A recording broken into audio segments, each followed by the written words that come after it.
"Use any woman you want," the sheriff said, until the little twin girl said, "Papa, that's her." Briar Ridge, Wyoming Territory, late spring, 1878. The air hung heavy with heat and judgment. In the center of the dusty town square, 3 women stood tied to wooden posts, their arms bound behind them, faces streaked with sweat and soil. Their hair was tangled, lips cracked. There had been no trial, only whispers, accusations of indecency, of corrupting the moral order. Words thrown like stones, and no one had stepped forward to defend them. The crowd gathered as if for a fair, laughter mixed with spitting, murmurs with mockery. Mothers covered their children's eyes, but not their ears. Boys threw pebbles at the feet of the bound women. One of the women sobbed, another stared into the dirt. Only one kept her chin high, dark-haired, face bruised, eyes hard as iron. Her name was Delilah Quinn. At the edge of the crowd stood a man in a worn hat and dust-covered coat. He was broad-shouldered, his beard trimmed, his eyes gray like a mountain storm. Caleb Whitmore had arrived in Briar Ridge just a few months prior, known only for the horses he bred, and the 2 little girls who never left his side. They were 5 years old, June and May, twins, golden, haired and barefoot. They clung to his legs, peeking from behind his long duster coat. No one knew where they had come from. No one dared ask. They called him Papa, and that was enough. The sheriff arrived late as always atop a black mare too fine for a man like him. Sheriff Doyle, a man who wore the law like a weapon and smiled with a mouth that never reached his eyes. He rode slow through the crowd, savoring the attention. He pulled his horse to a halt beside the 3 women and looked down, smirking. The sheriff's eyes scanned the crowd until they found Caleb. "Well, now," he called out, voice slick with contempt. "Look who came out to watch the show." Caleb did not answer. His hands rested on the shoulders of the 2 girls. "You're a free man, Whitmore," Doyle continued, gesturing toward the 3 bound women. "You're respected. Far as that means anything in this hole. Why not take a wife today? You've got 2 little girls need raising. Best they see a woman at your table again." He swept an arm toward the posts like a vendor offering fresh fruit. "Choose any woman you want, Caleb. Take one home. Call it marriage. Call it mercy." The crowd erupted in laughter. A few women turned away in shame. Others watched, silent, eyes hollow. Caleb said nothing. He stood rooted, his jaw clenched. June tugged at his coat. May reached up on her toes. "Papa," June whispered, pointing with her small hand. "That's her." Caleb followed her finger. Delilah Quinn. Her face was swollen, but her eyes burned clear. She had not spoken all morning, not when they tied her hands, not when the crowd jeered. But now she watched Caleb with something close to defiance or maybe disbelief. "That's her," May echoed, her voice soft but sure. A hush fell, the laughter died. Caleb stepped forward. One boot, then another. Crunching in the silence, he did not speak, did not look at the sheriff. He walked straight to Delilah. She flinched only once. When he reached into his coat, then the blade flashed. With one swift motion, Caleb cut the rope, binding her wrists. The hemp fell away, and Delilah gasped, rubbing her bloodied hands. But still, she said nothing. Sheriff Doyle sat frozen on his saddle, his smirk gone. The town's people looked from Caleb to Delilah, and back again, as if waiting for someone to declare it a joke. No one did. Caleb took off his coat and draped it over Delilah's shoulders. Then he turned to the girls and held out his hand. "Come on," he said. They ran to him, wrapping their arms around his legs. Caleb looked once more at Delilah. She nodded. They walked away, the 4 of them, leaving the square silent behind them. Caleb did not look back. "If I must choose," he thought, "between a woman the world calls guilty and a man who hides behind a badge, I choose the eyes that do not look away." The ride to Caleb's ranch took nearly a full day. They traveled in silence, the sun trailing behind them like a watchful ghost. Delilah rode one of his mares, her wrists still raw beneath the sleeves of his coat. He did not speak, and she did not ask.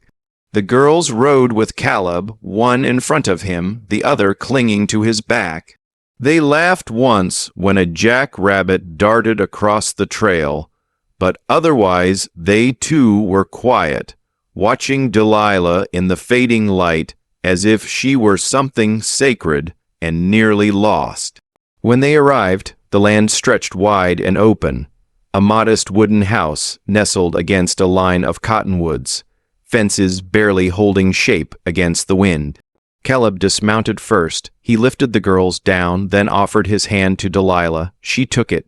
Inside, he showed her to a small back room, the one with a single bed and a window that faced east. He said nothing of how long she would stay. There was no contract, no condition. She stood in the doorway while he placed a plate of cornbread, beans, and a slice of dried apple on a stool outside her door. He did not knock. The next morning, Delilah woke to the sound of chickens and a child's laughter. She opened the door to find a pair of small boots beside the wall, muddy and worn. June and May sat cross-legged in the yard, braiding grass and whispering secrets. One looked up, smiled, and patted the ground beside her. Delilah stepped out slowly, her bare feet brushing the earth. She said nothing. They did not ask. Later that day, she noticed the younger girl limping slightly. When she knelt to inspect, she found a loose sole, threadbare. She took the boot inside and sat by the fire. Her fingers trembled as she threaded the needle, but each stitch was straight, even. She finished both pairs by sundown. Caleb watched her from the kitchen doorway, arms folded. He did not thank her. That night, he set another plate by her door again without knocking. As he turned to leave, he paused. "I do not know why they recognized you," he said quietly, "but I trust the instincts of children more than the judgment of men." Delilah stared at the plate, then up at him. She nodded once. In days that followed, the house settled into rhythm.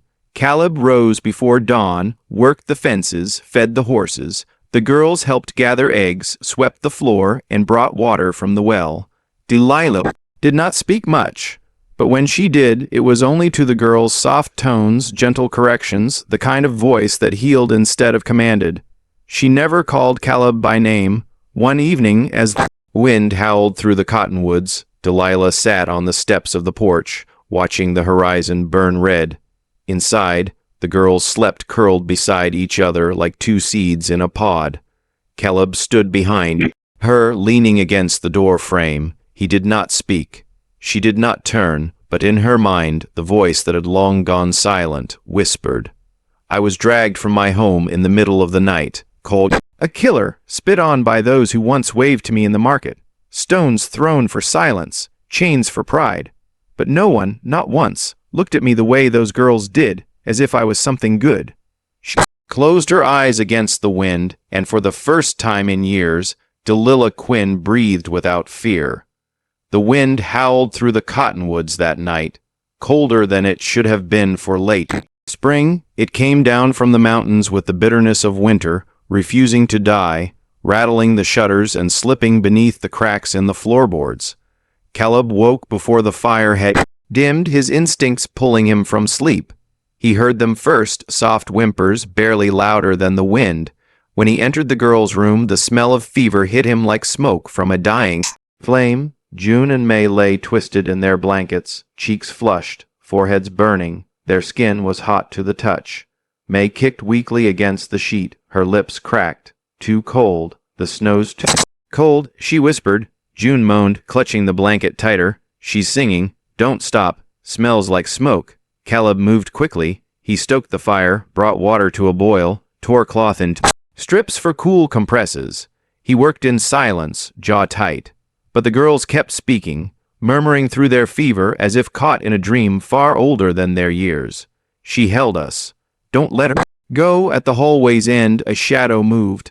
Delilah stood barefoot, her night dress hanging loose, her eyes wide and fixed on the bed. She said nothing at first, then softly, "What did they say?" Caleb glanced up, wet cloths in his hands.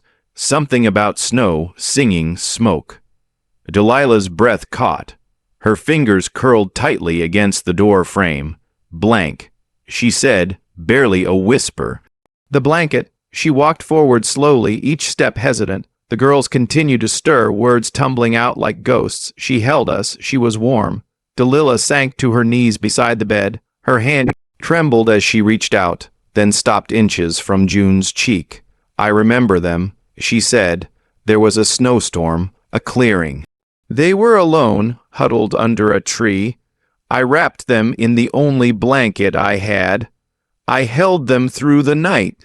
I sang to keep us all from slipping under." She closed her eyes, voice trembling now. "I tried to carry them, but I slipped. I hit my head. Everything after that is fog.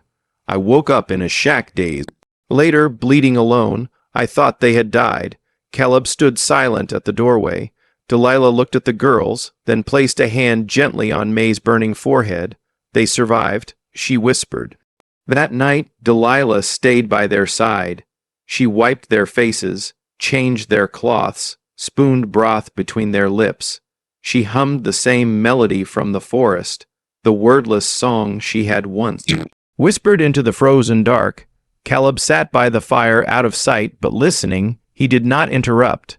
He only watched the flicker of light on her face and the way the girl stilled beneath her voice. In his mind, he drifted back to that bitter winter. He had been riding after a runaway mare near the northern ridge when he spotted something strange, a line of dark stains stretching across the snow, blood half covered by new fall. He followed it to a broken lean-to, barely standing.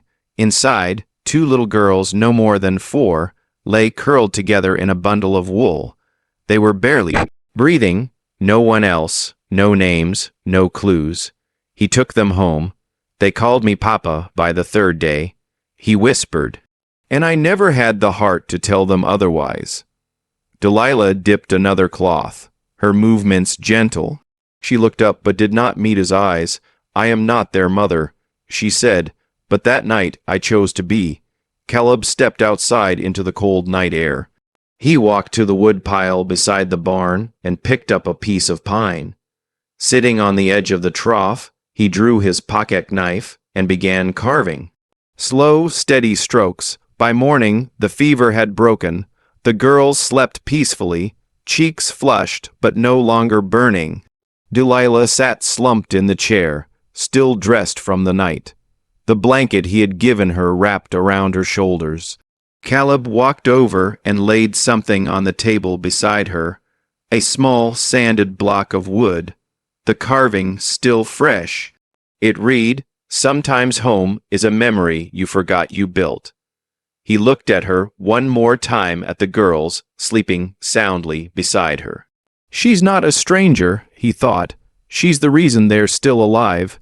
The gossip began like smoke, thin, harmless, drifting, and then caught fire. By week's end, the whole of Briar Ridge was buzzing with talk. They whispered it in the saloon over whiskey, at the feed store, between sacks of grain, on porches and pews, and behind the backs of anyone who might listen. They say he brought her home. She sleeps under his roof. And the girls, what kind of example is that? She murdered her husband. Don't forget. The town split like dry wood. Some remembered what Caleb had done, how he had saved those girls, how he kept to himself and paid his debts. They nodded quietly when his name was mentioned, unwilling to condemn. But others, louder, more venomous, saw him now as something tainted. Sleeping with a killer, they said. What kind of man brings home filth like that? It did not take long for Sheriff Doyle to seize the moment.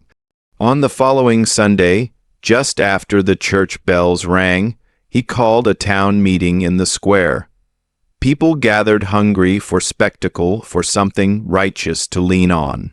Sheriff Doyle stood on the courthouse steps, his hand resting on the butt of his revolver like always. "I do not come here to stir trouble," he began, all smiles and spitchined boots. But it is our duty as God-fearing, law-abiding citizens to protect the moral spine of this town. Murmurs of agreement rippled through the crowd.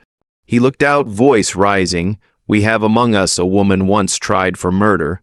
We have a man, Mr. Caleb Whitmore, who now houses her with 2 young girls under his care. He paused, letting the words sink in like poison. I will not stand here and tell you what to think, but I ask you this. What if it were your daughters? The crowd shifted uneasily. Eyes turned behind them. Caleb approached, coat unbuttoned, face calm but unreadable. He stepped forward slowly and stood on the same steps beside the sheriff. I have something to say, he said. Doyle smirked and stepped aside. Caleb looked out over the crowd. I am not a man who speaks often. Most of you know that I believe in hard work, quiet living, and raising the girls the best I know how. He took a breath. When I found them, they were nearly dead. I gave them a roof. They gave me a reason to wake up in the morning. He paused, letting his eyes meet the gaze of the crowd, one face at a time. And then Delilah came back into their lives. She did not ask to, she did not demand anything, but they knew her. They remembered the woman who had once wrapped them in a blanket and held them through a blizzard. The crowd was silent now, tension stretched tight as barbed wire. You call her a killer, he continued, voice steady. But I ask you, based on what? A story, a rumor, a crime she never confessed to, never convicted for. You want to punish her again, because that's easier than looking at the truth. He took one step forward. If a woman's life can be destroyed by whispers, then none of you are clean, not one. There were no shouts now, just eyes, downcast or stunned. Sheriff Doyle's voice rang out sharply, breaking the silence. Fine words, he said, but the law is the law. If you want to keep those girls under your care, you need a wife, a household. That is what the court requires. Caleb didn't flinch. He looked back at the crowd. I did not come here to ask permission, but since it's permission you want, he paused, jaw tightening, then I will do what the law demands, but I will not do it to satisfy your thirst for gossip. He turned and walked away. Behind him, the wind rose again, dry and cutting. The crowd broke apart, scattered like dust, and Sheriff Doyle, still standing on the steps, watched Caleb go with a smile that did not reach his eyes. The air that evening was thick with dust and silence. A storm brewed far to the west. Just a line of bruised clouds hugging the horizon. Caleb sat on the porch, sharpening a blade, the rhythmic scrape of metal against stone the only sound. Delilah stepped out quietly, her arms crossed. Her eyes looked toward the sky, but her voice was aimed inward. I suppose you deserve to know, she said. Caleb looked up. He did not press her. He only nodded once and set the blade aside. Delilah leaned against the post, the way someone leans when their legs can no longer carry the weight of memory alone. I was married once, she began. His name was Thomas Quinn. He was the deputy Satwang of this very town. She paused, chewing the inside of her cheek. He was kind, stubborn but kind. We married young, had plans to leave this place. He wanted a life beyond Briar Ridge. So did I. She glanced at Caleb, but dreams make easy targets. Her fingers tightened around her elbows. Sheriff Doyle. He wasn't sheriff then, just another deputy. He used to come by, helped Thomas with patrols. He'd stay longer than needed, stare longer than he should have. I thought it was harmless at first, she swallowed. Then one night, he cornered me outside the jailhouse, said Thomas was holding him back, said I should be with a man who could protect me. Her voice dropped. I slapped him, told Thomas. My husband confronted him that same night. Her eyes were glass now, but no tears fell. The next morning, Thomas was dead. Caleb didn't move. He sat still as carved stone. They found him shot in the back. No witnesses, no prints. But by dusk, Doyle had already told the town I was seen fleeing the scene. He planted a scarf of mine at the station. And she exhaled hard. I was arrested before the body was even buried. She looked away. There was only one person who could have cleared my name, my brother Elias. He saw Doyle the night of the murder, but Doyle must have known. Elias disappeared that same week. I haven't seen him since. The porch creaked beneath Caleb's shift. In weight, the trial fell apart. No evidence strong enough. But that didn't matter, did it? In a town like this, truth isn't what you prove. It's what people already believe. She finally turned. Face him, I left. I didn't run. I just stepped away from everything. I wandered, lived off scraps, learned how to be small enough not to be noticed until the day I heard two girls crying in the snow. Her voice broke then, only for a moment. I didn't save them because I'm noble. I saved them because no one had saved me. She knelt beside him now, the moonlight catching her face, softening it into something fragile. I don't care if they ever know. I don't want to be cleared. I don't want revenge. I only want to make sure they never feel what I felt. When the world turned its back, Caleb looked at her for a long moment. Then he reached out, not quick, not dramatic, just steady. He took her hand in his rough, warm, strong. Her fingers hesitated, then curled around his like roots into soil. It was the first time they had touched without necessity. He did not speak. He did not need to. Delilah looked down at their joined hands. There are people who live to be forgiven, she said softly. And there are people who live so others can breathe easier. Her voice trembled. I am the second. Caleb's thumb brushed over the back of her knuckles, slow and sure. He whispered, and I believe that makes you stronger than most. They sat there like that, two broken souls beneath a crooked sky, holding on to the one thing that had not lied to either of them, each other. The town square was packed tighter than it had been in months, not for a hanging, not for a wedding, but for something rarer, truth, clawing its way out of the dirt. Caleb stood beside Delilah near the steps of the courthouse. He could feel the tremble in her breath, though her face was calm as cut stone. June and May watched from the edge of the crowd, hands clutching each other, eyes wide with the unspoken weight of grown-up things. Sheriff Doyle lounged nearby, with his thumbs hooked through his belt, smiling. Another town meeting, Mr. Whitmore, he drawled. You got a fondness for drama, or are you just looking to be mayor? Caleb didn't answer, not yet. Then the crowd parted, a figure emerged, dusty, lean, travel-worn, but unmistakable. His coat was patched at the elbows, and a scar ran beneath his jaw like a crooked river. Delilah inhaled sharply. Elias. Her brother walked slowly toward them, eyes never leaving Doyle's face.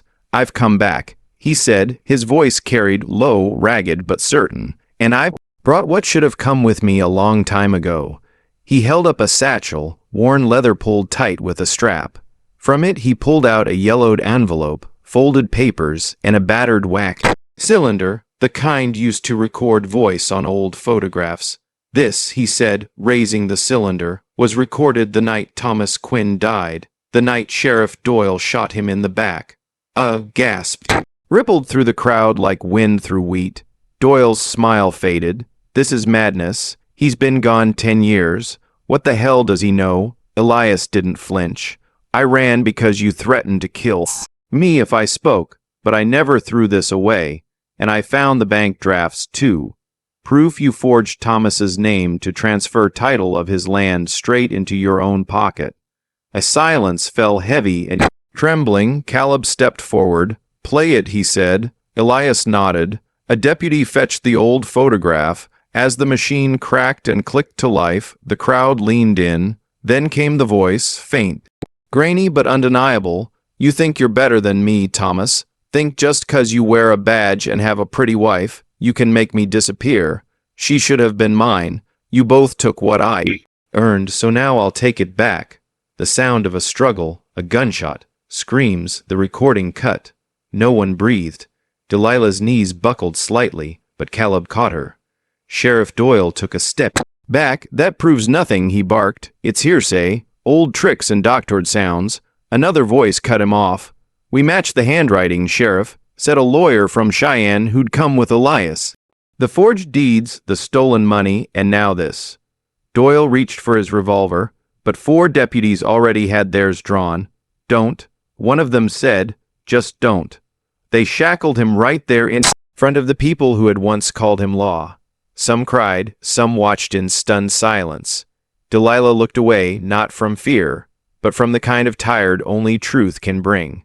As Doyle was let off, she turned to her brother. He looked older, softer, but the boy she once protected was still there in the corners of his smile. Thank you, she whispered. Elias nodded, eyes glistening. Caleb stepped beside her, and for a long moment he simply looked at the crowd. This town that had doubted, condemned, and now stood ashamed. He didn't gloat, didn't raise his voice. He just spoke the truth. I didn't save her, he said quietly. I was just the only one who didn't look away, and with that, he took her hand again openly this time and led her home. The morning after, the town turned quiet. No more shouts, no more wagging tongues, just the chirp of birds and the creak of wind across the barn roof. The kind of peace that only follows storms, and even then. Not for long. Caleb rose before the sun, fed the horses, checked the fence lines. He moved through the motions like a man holding something fragile in his chest. By the time the first light hit the barn doors, he was carving with his pocket knife, each stroke slow and careful. Delilah found him there, crouched beside the stable, surrounded by the earthy scent of hay and leather. He didn't turn when she walked in, just kept whittling. For a moment she watched him, fingers resting lightly on the rail. You've been out here since before dawn, she said softly. He nodded once. Then, without looking at her, he stood and stepped aside. There on the back of the barn door, where every visitor would see it, where the sun caught it just right, he had carved it deep and proud. Caleb, Delilah, June, and May home. Delilah blinked. She touched the letters with trembling fingers. The groove of her name next to his, her voice was barely breath. You didn't ask me. I did, Caleb said. I just didn't use words. He turned to her then, wiping sawdust from his hands. I don't have a ring, he continued. Don't have the church papers or the preacher's blessing yet. But I have this land, and I have you, and I have them. He paused, the quiet between them, full of something holy. I put your name next to mine because that's where it belongs. Not because anyone told me to, not because I had to, but because every time I think of the word home, I see your face. Delilah didn't speak. Her eyes filled, but not from the kind of sorrow she'd known before. These were different tears, older, heavier. She walked toward him slowly, and then she nodded. Once sharp and sure, he stepped closer, but she raised a hand gently to stop him. I'm not saying yes because I'm in love, she whispered, not yet. I'm saying yes because for the first time in my life, someone didn't see me as a burden or a body or a story already told. Her throat tightened. You didn't ask me to explain myself. You didn't wait for proof I was good. He looked at her, quiet, listening. You carved my name before I could even say it belonged there. Caleb's voice was low. I didn't have to wait. I just knew. Delilah's lips trembled, then curved into the softest, smallest smile. Behind them from the house came the sound of tiny feet running bare and fast. June and May burst into the barn, messy-haired and breathless, holding up a bouquet of wild flowers. Tied with twine, we picked them for Mama. May grinned. Delilah looked at the 2 girls, their son, kissed cheeks, their proud little hands. She dropped to her knees and pulled them both into her arms, not crying from pain, but from something long overdue. Caleb watched them from the doorway, hand resting over the name he'd carved. He didn't say a word. He didn't need to. 1 year later, the land had softened. The prairie no longer felt like a place of exile. It felt like home, not because of what grew from it, but because of what had taken root within it. The Whitmore Ranch wasn't large, nor was it the finest. The barn still leaned a little in the wind, and the roof needed patching every other week. But there were chickens now, a goat, a stubborn mule named Percy, and laughter, honest, unguarded laughter, that rang through the valley like church bells with no shame. Delilah hung laundry on the line, her dress fluttering like a second flag of freedom. Caleb was mending a fence with June riding on his shoulders, giving instructions far louder than necessary. May was at the porch table with her tongue between her teeth, coloring furiously with bits of charcoal and berry juice. When the drawing was finished, she ran barefoot to her mother, paper flapping in the breeze. Delilah crouched and took it. The sketch was crude but powerful. A woman kneeling in snow, her arms spread wide, shielding two small figures with a blanket. Above them, crooked lines of wind and stars. A single word, written in block letters at the top. Mama. Delilah's fingers trembled slightly as she held the drawing. Her throat tightened. She looked at May. You remember that? May nodded. Sometimes I still dream about the snow, but not the cold part. Just your voice. Delilah pulled her into a hug and held her tight. Caleb came up the path, June on his hip, grinning. What's this? He asked, looking at the paper. Delilah handed it to him, wordless. He studied it, smiled, then said, so simply and softly, the wind nearly carried it away. They called you guilty, but they called you Mama. Delilah met his eyes, and for a moment all the years of fear and silence seemed to wash away in the light between them. That evening they sat together on the porch. The fire crackled inside, the scent of smoke curling from the chimney and mixing with cornbread and stew. The sun dipped low, casting long golden shadows over the fields. June leaned against Caleb's chest, already half asleep. May sat curled in Delilah's lap, humming a lullaby she didn't even know she remembered. No one spoke. They didn't need to. The sky above was vast, wild, and untamed. But the four souls beneath it were tethered now, not by blood, not by law, but by something far older. A promise made in the snow, a name carved in wood, a family born of fire forged in storm, and in the fading light of a land that had once only known survival, there was peace. And the smell of ash. It no longer meant ruin. It meant home. In a land where justice was twisted and mercy came slow, a man listened to his daughters, not the crowd. A woman once condemned became the heart of a home, and two little girls reminded a broken town what love really looked like. They called her guilty, but they called her Mama. If this story moved you, hit that hype button and subscribe to Wild West Love Stories. Here we tell the kind of tales that linger long after the dust settles. Stories of fierce love, quiet redemption, and hearts that chose right over easy. Ride with us, there's more coming.